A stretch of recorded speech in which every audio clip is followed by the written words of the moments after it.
Dear friends, my name is Sofia Orlovsky. I decided to share this extremely important knowledge about the divine soul, received from a higher consciousness God by the name of Ariola. How should one properly follow the instructions of Galina Dymkova and Alexander Stulov so that a person can learn to telepathically communicate with their divine soul mentally without any threat to their psyche? Ariola answers, to learn to communicate with your divine soul, it is enough to mentally, but with feeling, say to yourself, I manifest with the thoughts of my divine soul without any threat to my psyche. I manifest. After these words, you will begin to hear thought responses coming from your divine soul. Then ask any questions to your divine soul and listen to the answering thoughts. This will mean that you have entered into telepathic contact with your divine soul.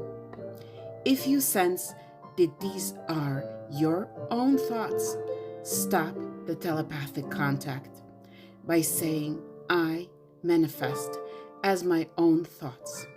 I manifest. These words mean that the telepathic contact with your divine soul has been interrupted and closed.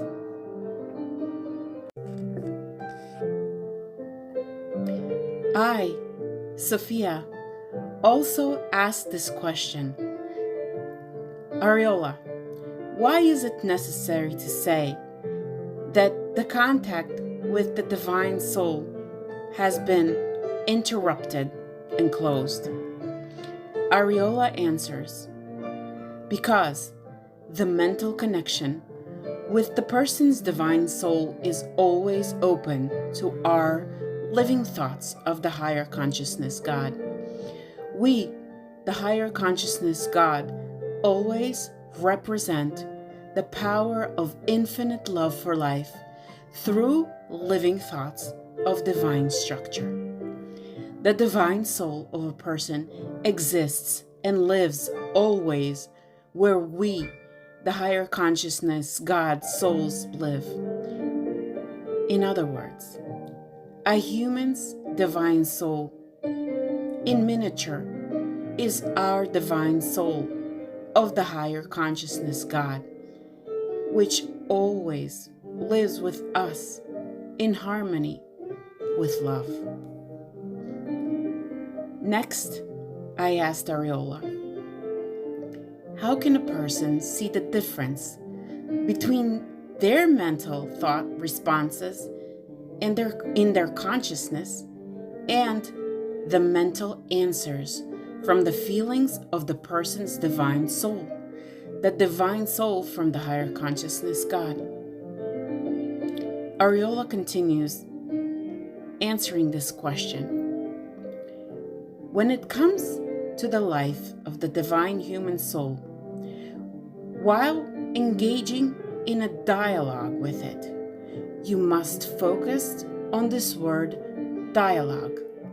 That is, by strongly focusing on understanding the word dialogue, you mentally separate yourself, your consciousness, from the thought responses coming from the divine soul.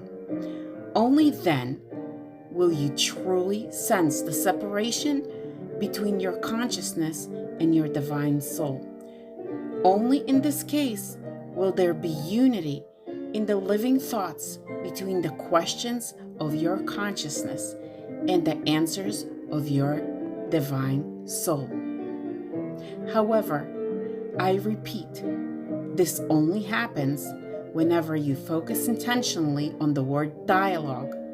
Only then will you begin to mentally communicate with your divine soul.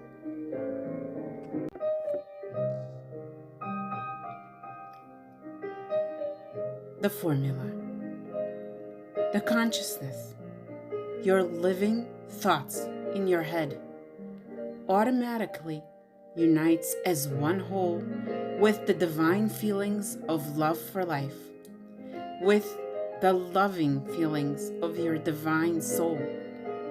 This is called a living organism, in which living thoughts with love for life from the higher consciousness God, the Creator, reside.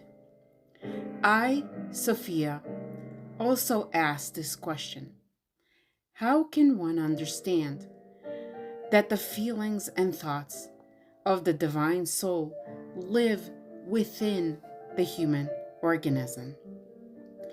Ariola answers: your divine soul consists of the living feelings of love for life and the thoughts in your consciousness, in your head, that originate from the love of the higher consciousness God, automatically connected with the loving feelings of your divine soul.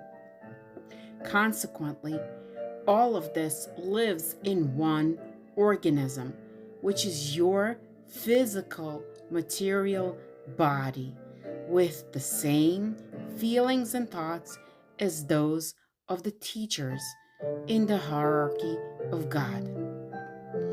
It is impossible to live on earth without the knowledge of the love for life of the higher consciousness God, because the feelings of infinite love for life of the higher consciousness God for all living things have always come first. With infinite love for life and its light, Sophia.